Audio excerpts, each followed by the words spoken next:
Jesus is the answer for the world today. Above him there's no other, 'cause Jesus is the way. Today we're going to be talking about DSM-5 diagnosis. And we're going to first give you a number of rules and so on about how to do diagnosis. And then we're going to pull on all this information we've given you so far in the class. And I'm going to give you some different vignettes of particular cases and have you do the diagnosis. Then after you've had some time to work on it, then we will go and start the video again, and we will talk about those particular cases and go on to the next case and so on and so forth. So we've got to pull this all together is what it comes down to. So here are some rules that you need to think about as you're doing it. These are the principles of diagnostic information. The first one is, history is better than cross-sectional observation. Long-term is better than current symptoms. What are we saying? If you just see one thing one time, don't give as much validity to that as if this person has had this problem over and over and over again in their history. The second one is, recent history is better than ancient history. Why?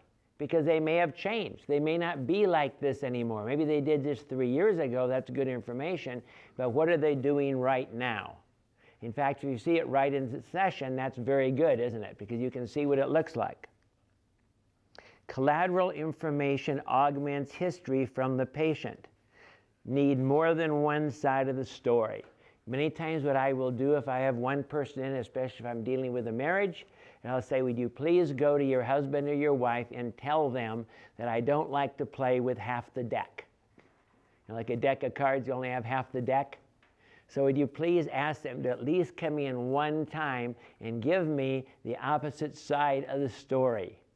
Because I've learned the hard way. Remember, I had this one particular lady, and she was just really against her parents and everything you could think of and how absolutely terrible they were. And one day she brought in a picture of them. And they were like in their 70s or 80s, and they were just looked like angels, no, but they didn't look like the mean, terrible abusers that I was getting this picture of. And so you want to get as much information from as many sources as you can. The Bible actually says that when you hear one side of a story, you're fully convinced until you hear the other side. So it's really critical you get as much information as you can. Signs are better than symptoms. Actual observation in the office is not distorted by their own interpretations of what it means. So if you see it particularly right there, you can judge it, but otherwise they are judging what's going on, and it may or may not be valid. Objective assessments are better than subjective assessments. Subjective means they're telling you what they think and what's going on. Objective means what you actually see and what you actually experience. Be wary of diagnosis based on hunches or intuition. But sometimes that's what you have to do, but you don't want to make a diagnosis based on that. Crisis-generated data are suspect. It must be based on ordinary life. So if there's a crisis going on in their life right now, don't put too much on that particular crisis information. Find out what's normally going on. So those are the rules about the information that you gather. The next set of rules are the rules of rational diagnosis. In rational diagnosis, and some of these we've given you before, but I'm going to remind you of them because we're going to start doing this right now. Disorders due to general medical conditions or cognitive disorders preempt all other diagnoses that could produce the same symptoms. So if the person has Alzheimer's, you're going to have to take that as a primary thing. If they're acting funny, don't give them some other diagnosis because you know they're not mentally tracking correctly. If they have a general medical condition, if they have Parkinson's disease, the first diagnosis you should look at is something that's induced by Parkinson's disease. So the medical preempts the other. As an example, you can get a person that was brain damage. It can change their entire personality. So you don't give them some personality disorder as the primary thing. It's the brain damage that's going to be the primary thing that's causing this thing. Try to explain the symptoms with the fewest diagnoses possible. Normally, you're not going to have more than 1 or 2 diagnoses in a particular case. If you have a whole bunch of them, you might want to think about, now, what does all this stuff together say? Consider first disorders that have been present longer. So if they had this problem all of their life, and now they have this problem over here, take the one that they've had all of their life and look at that as the primary diagnosis of what is going on here. Use family history as a guide. Remember, we already saw that many times that's what we call a genetic load, that there's a certain amount of genetics that's in this particular problem. If their parents all had the same thing, you want to take that into account. If all fails, use the safest diagnosis. Certain things, especially like the personality disorders, are very difficult things to treat. So you want to make this look as good as you possibly can, but it has to meet all of the criteria. So what are some of the favorable ones? So think about which are the ones that have a favorable outcome. And I've actually modified what the book actually said on some of these things to pretty much fit what I have seen in my own practice. Most favorable, adjustment disorders with anxiety, depressive disorders, and bipolar 1. Those are the usual ones. Bipolar 1 because there's good medication for it. But those, if you have those diagnoses, there's probably a good chance you're going to be able to deal with them. Another would be panic attacks that are going to be reasonably easy to treat. We also talked about anxiety disorders like phobias that are pretty easy to treat. How about moderate ones? Alcohol addiction, obsessive compulsive addiction, anorexia, and borderline. I'm not too sure about the anorexia and the borderline. If you want to know, I think that should probably go into the least. But on their least list, we have schizophrenia, antisocial personality disorder, dementia due to HIV, and Alzheimer's. So you see their category of the very difficult ones are very difficult to treat. Expected frequency. How often are you going to see these particular diagnoses? Now think about this for a while. Why am I telling you all this? Well, if you end up with everybody that comes to your office has borderline personality disorder, you ought to be starting to think for a little bit, maybe I'm getting carried away in that particular area. Okay? Because sometimes when we get focused on one particular thing, we see it in everybody, and that's a warning to you if you start seeing everything in a particular direction like that. So the most common ones that we see are adjustment disorders, depression, anxiety disorders, alcohol dependence. Now part of that is because we're a drug alcohol outpatient clinic, okay? Bipolar 1. How about some of the ones that are less common? The panics, the dementia, antisocial personality, obsessive compulsive, intellectual disability, anorexia, schizophrenia, somatic symptom disorders, and borderline. That's quite a list, but I'm just saying those are ones we don't see as much, but I have seen some of those. Rare. Learning disorders, gender dysphoric disorder, Tourette's, although I've seen one case of that, autism spectrum disorders, and delusional disorders. Those are the ones we don't see as much in our type of a Christian counseling practice. What are your steps now? Because we're going to start doing diagnosis. The first thing to consider are the symptoms. Then the quality and strength of the symptoms. The duration of the symptoms, and remember in a lot of our criteria, you can't give this for 6 months or a year or 1 month or things like that. The impairment that's caused by the particular situation, and the exclusions. You're going to find out a big thing we do is we rule out a lot of things that it could be before we come up with a solution of what it really is. So we start with the most prominent feature. And though it's going to be due to a general medical condition, that's number one. Number two we're going to look for, is it substance related? Because if it is, that's going to be a major factor, isn't it? The next thing is, does it have psychosis involved with it? Do we have delusions? Do we have hallucinations? That's another big factor. Do we have bipolar or depression involved in it? Then we're looking for anxiety disorders, and then maybe somatic symptom disorders. That's sort of the filter that you go through as you're doing these particular things.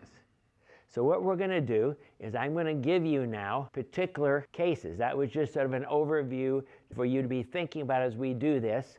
And I give you the case. I want you to figure out the diagnosis, the specifiers of the diagnosis, any of the V codes. Remember, those were the extra things that aren't diagnosis, but they talk about like abuse or other things like that. And finally, then think about spec. Remember, is this spiritual? Is this physical? Is this experiences? Or is this choices?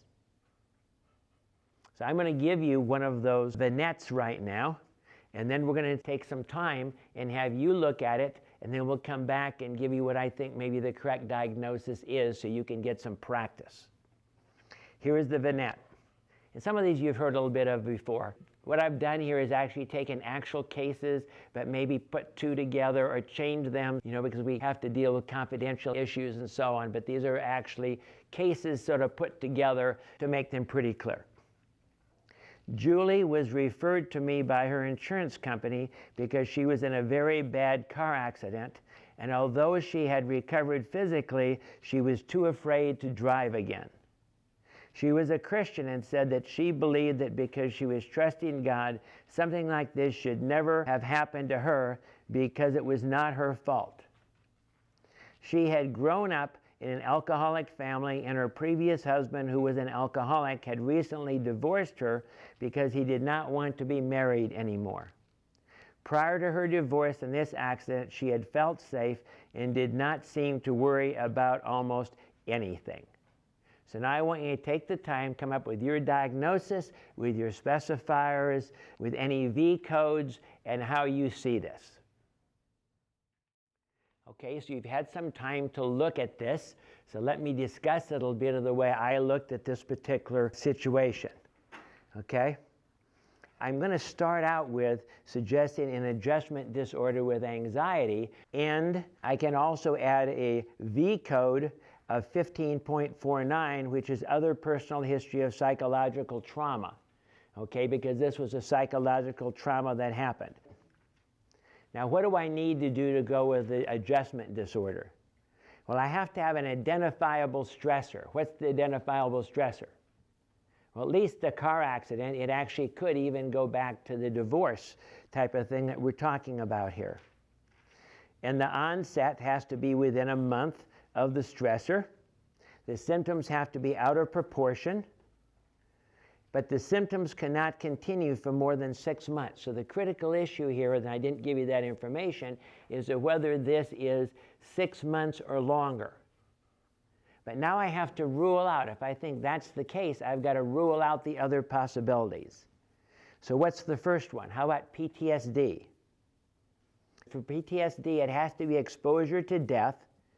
It has to be over 1 month, has to be intrusive memories, dreams, flashbacks, reactions to cues, avoidance of stimulus, or reminders.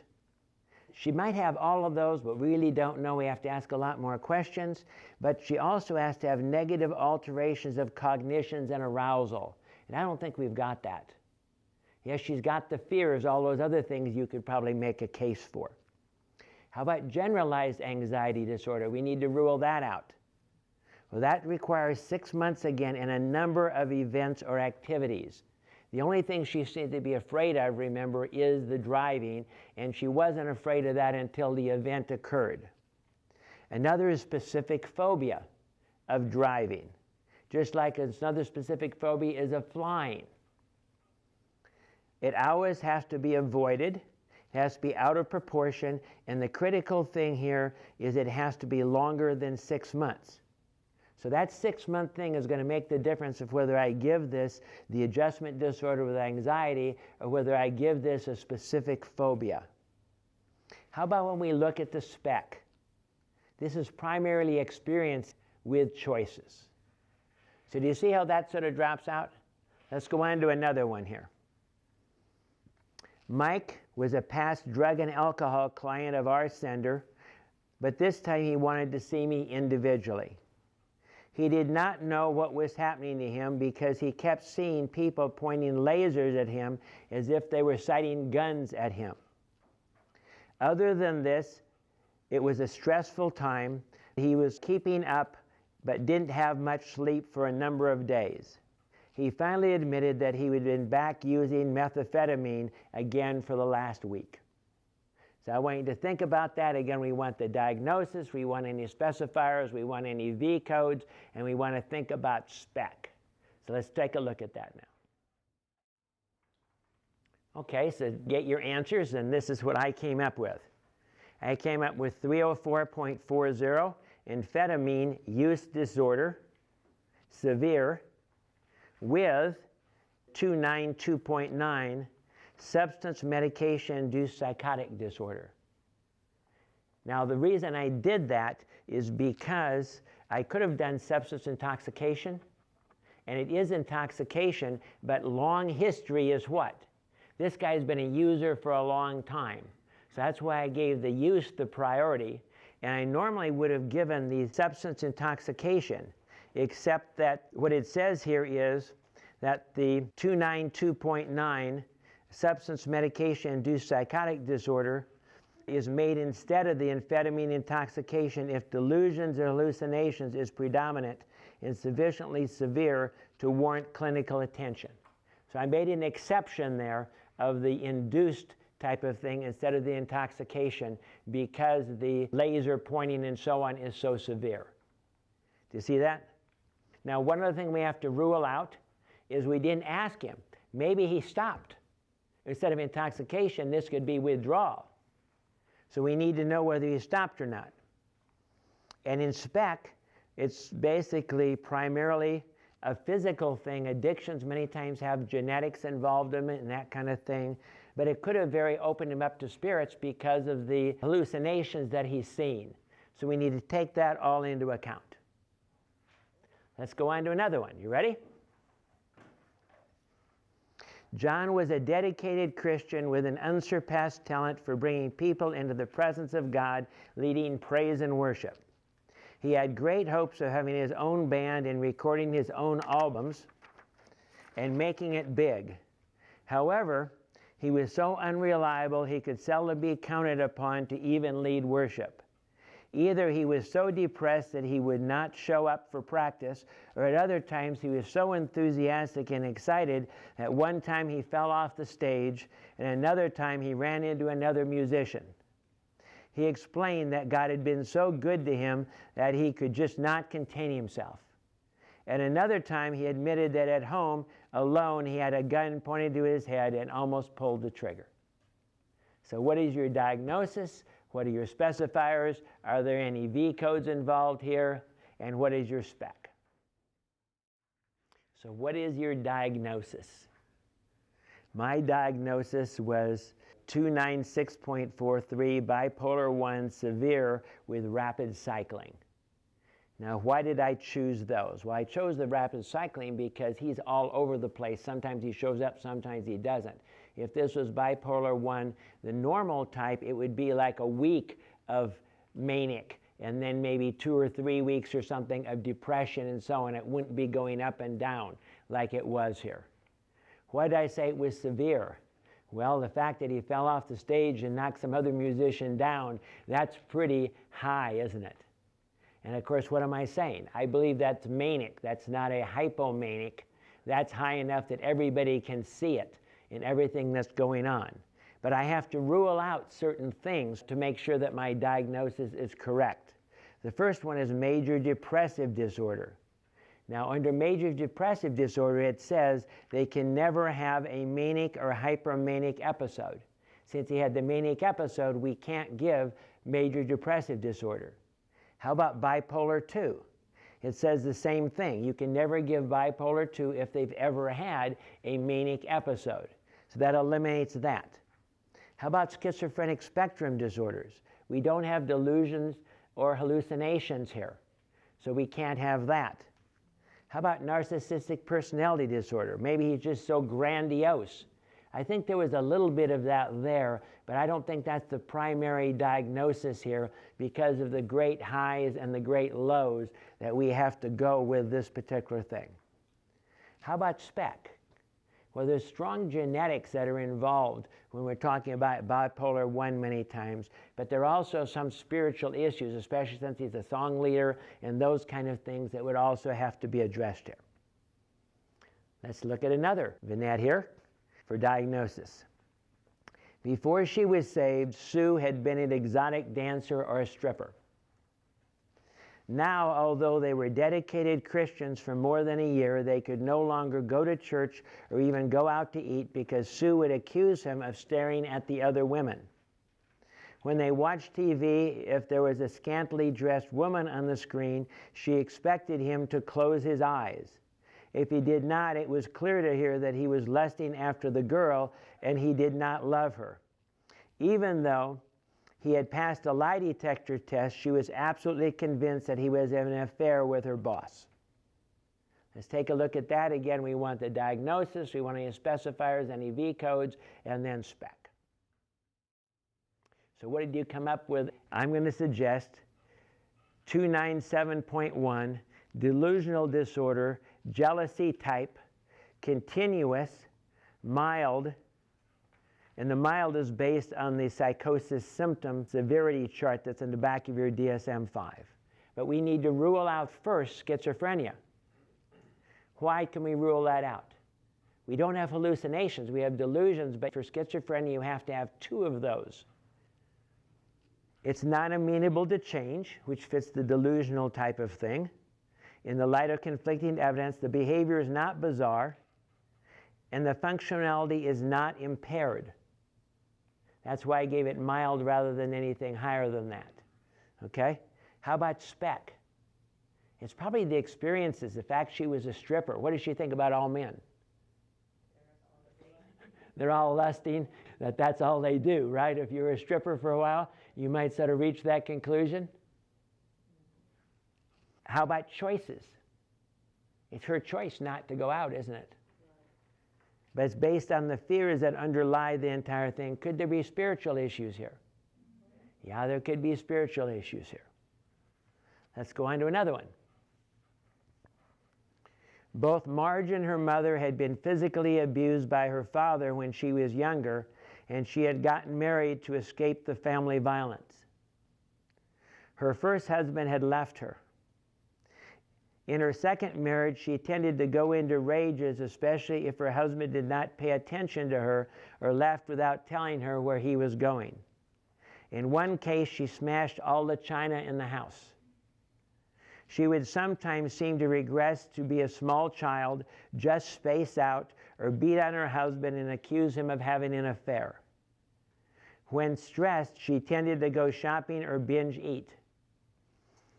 On a number of occasions, she had threatened suicide, and one time she had taken an overdose of medication. Again, what is your diagnosis? What are your specifiers? What are your V codes? And what is your SPEC? Okay, so what did you come up with? Let's discuss this one. I gave it a 301.83 borderline personality disorder and a V1541 personal history of physical abuse in childhood. Now, why did I do that? Well, for borderline, we need 5 of these, and I was able to find 5 of the criteria.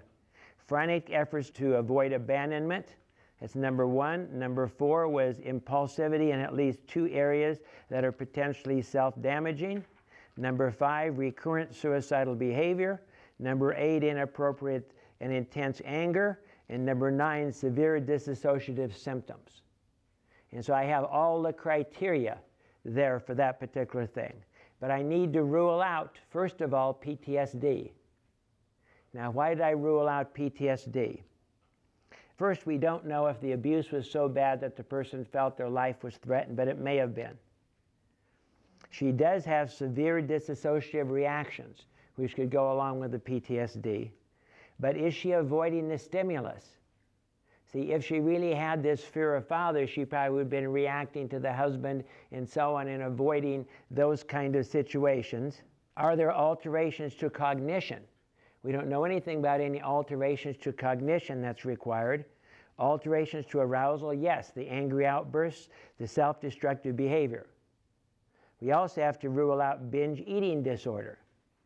Now in this case, the binge eating disorder, depending on what the answer to the question is, might be the secondary criteria. So that might be also part of the diagnosis. How about an adjustment disorder? Only if the symptoms in response to the identified stressor were within 3 months. Okay, what would you ask here? Have you always been this way? See, personality disorders are persistent. So the reason I go for the personality disorder is that she has tended to always be this way in her relationships if you've asked enough questions here. How about SPEC? Well, in borderline, we're going to have strong experiences, strong physical choices, and we could have some spiritual in here. Here's another one. Barbara was convinced she was having a heart attack and going to die because she had chest pain. Her heart was beating so fast and she was feeling dizzy. But by the time the ambulance arrived at the emergency room, she felt fine. This would happen up to 3 times a week. One time she was waiting to see her doctor. Another patient told her that when she had these kind of symptoms, she went numb. The next time, she also went numb. Now she will not drive alone for fear she might have another panic attack, passed out, or have an accident. She also stays home to avoid embarrassment of what might happen in public. Again, what is your diagnosis? What are your specifiers? What is your V codes? And what is your spec? So what did you come up with? Here's what I came up with. 300.1, panic disorder with agoraphobia. And that's because she meets 4 of the criteria. Number 1, pounding heart. Number 6, chest pain. Number 8, dizzy. Number 13, fear of dying. What do we need to rule out? Specific phobia with panic attacks. That is a possibility because she has a fear of driving, but I'm suggesting that it's not directly attached to driving, it's attached to the panic attacks. So that's why this is not a better explained by panic attacks. And right in the criteria for specific phobia, it specifies that it's not better explained by a panic disorder or the panic attacks. General anxiety needs to be ruled out. Again, not a number of things that she's afraid of. It's all based to this. Social anxiety disorder with panic attacks needs to be ruled out. She does have a fear of the social encounter and embarrassment, but again, it's better explained by the panic attack. Do you see the idea? These other ones we could give them, but we can explain the entire thing through the panic disorder.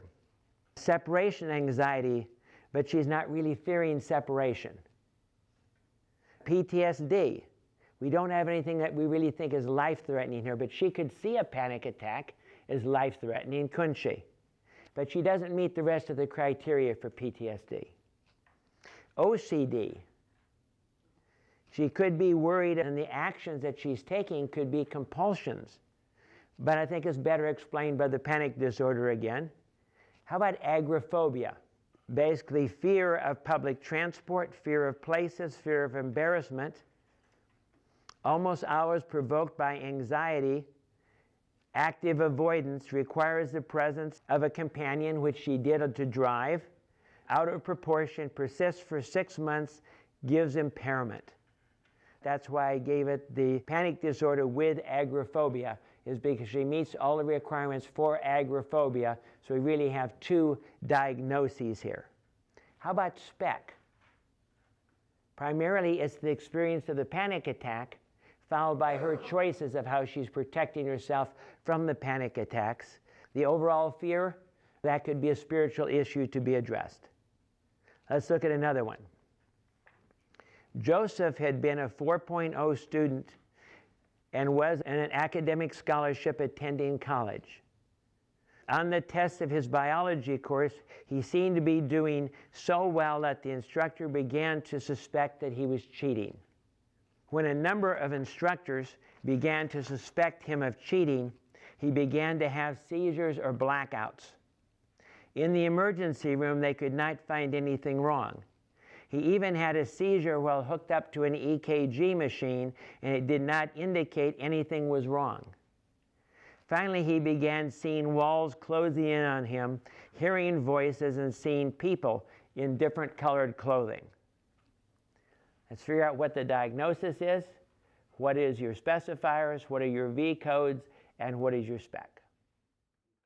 On this particular one, I gave it a 300.11 conversion disorder with attacks or seizures. That is a particular specifier of a conversion disorder, with psychological stressor with psychosis. So we put all of those things together to make it into one diagnosis. What do I need to rule out? First, brief psychotic disorder with marked stressor, because it could be that, but why didn't I give it that one? It lasted too long. This lasted for like 6 months. So it lasted too long, so it can't be a brief psychotic disorder. It didn't meet all the other criteria for PTSD. In schizophrenia, you have to have hallucinations and delusions or other features, at least 2 of those. Depression with psychosis doesn't have enough symptoms. Dissociative identity disorder. We couldn't take that one, although he was starting to see things and talk to things, because he didn't come across as being possessed by a demon of spiritual possession, which would be DID. So what are we talking about? Experiences triggered it. It was a problem at school. Strong spiritual issues in this particular case. Choices, and could have some physical, but was ruled out by the EKG. Let's look at one more. Robert was referred to me by a secular counselor because the secular counselor did not know how to deal with him. He was spending up to 8 hours each day trying to determine what sins he may have committed and asking for forgiveness. He felt that if he was not perfect, or at least confessed all of his sins to God, God would distance himself from him. He felt that he had blasphemed the Holy Spirit because of all the terrible things that went through his mind. He thought the devil was really God, and that he was not saved, and that he had called God terrible names. The harder he tried to resist these thoughts, the more he was bombarded by them. What is your diagnosis? What is your, again, specifiers, and your V codes and spec? So what is your answer? I'll let you know what I came up with. I came up with 300.3 obsessive compulsive disorder with good or fair insight. Now, what did I have to rule out? First, I had to rule out depressive disorder. There is guilt involved in this, right? And that's one of the criteria, but that's only 1 out of the 5 that's required under a depressive disorder. Schizophrenia spectrum disorders have to be ruled out. Those were really not voices speaking to them, those were intrusive thoughts. So that's different. You have to see the difference between those things. How about a delusion disorder? That he had committed the unpardonable sin. But evidence could change it. It wasn't that he wasn't going to change his mind, so that doesn't meet the delusional disorder criteria. How about DID? Again, he didn't manifest. He almost did in some of the sessions, but he never really did manifest as a possession type of a situation. In spec, what do we have? Well, OCD does have a fairly strong genetic load. There are great spiritual issues in this particular thing, some choices, and maybe some experiences. We're going to have to quit our vignettes in this particular time because we're running out of time, unfortunately. But I want you to just put everything together here for a little bit. What have we done in this course? Well, first, we've given you a very fast overview of the entirety of DSM-5, and there's a lot of information, but that's why it's nice that they give us a nice little book that thick that you can put on your shelf, so when you don't remember all this stuff, you can look it up, right? And once you get the hang of this, the more you do it, and I'm going to suggest you go home, come up with different situations, even different friends that you have and other people that you have, and see what kind of diagnosis you can come up for them. But the more you practice, the better you're going to get at this, and the more you're going to get this worked out so you can understand what's going on. But the main reason we gave you this course is so if somebody comes in and they already have a diagnosis, you know what they're talking about. And this all sort of makes sense to you. And also so that you realize that all of these situations have some spiritual, some physical, some experiences, and some choices. And you need to sort that out as to know what to treat and how to do those things. Let's pray. Lord God, we thank you that you give people wisdom and they do studies and put things together like this, even if they're secular. But Lord God, that you have the answers and you can guide us and you can teach us how to do these things, how to be more effective in counseling and helping people. And we give you all the glory and the honor in Jesus' name. Jesus is the answer for the world today. Above him there's no other, 'cause Jesus is the way. Jesus is the answer for the world today. Above him there's no